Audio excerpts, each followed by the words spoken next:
I think that all of us have agreed that in terms of relationship, people need to start with themselves.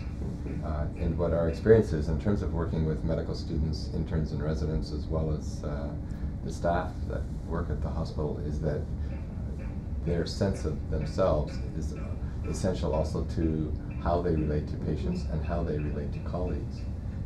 And I think that we see how isolated doctors are, often in their work, and also how that comes from their training and probably the selection of who they are as individuals, being very autonomous, independent, and willing to assume responsibility for making some very significant decisions. However, that in the long run can result in the isolation. I'm wondering whether either of you want to comment on that in terms of the individuals you've seen, but also some of the work we do with in the medical school as well as with the residents.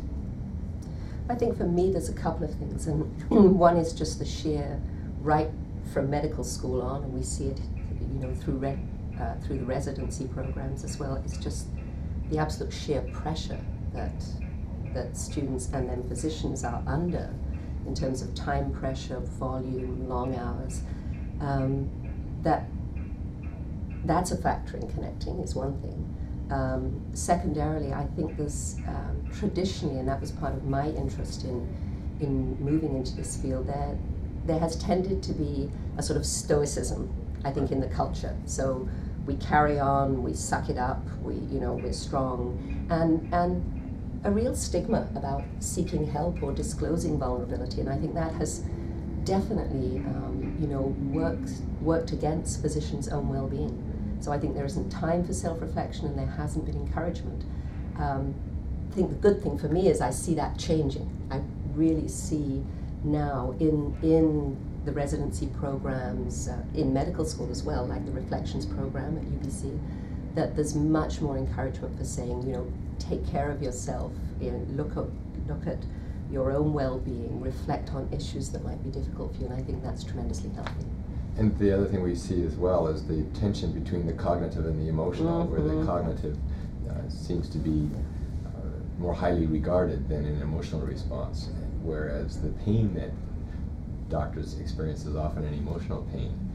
But the stigma and the trivialization or diminishment of their own experience comes from the fact that that really isn't acknowledged through their training or in their work experience. What about you, Paul? Well, so the relationship with self is as the kind of the core, the place to start. I think that a physician building the identity of a physician is really quite a complex process. Learning to hold all that responsibility, make decisions that are life and death decisions.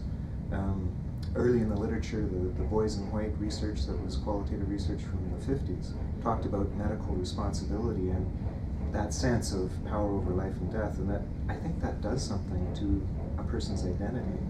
It becomes easier not to self-reflect in a way because you start to question your own basis for making judgments.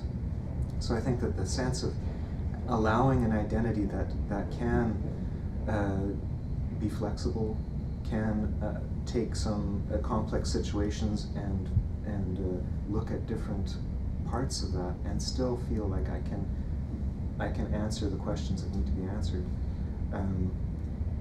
It's a process that people need help with, and they don't get that help in education. And what we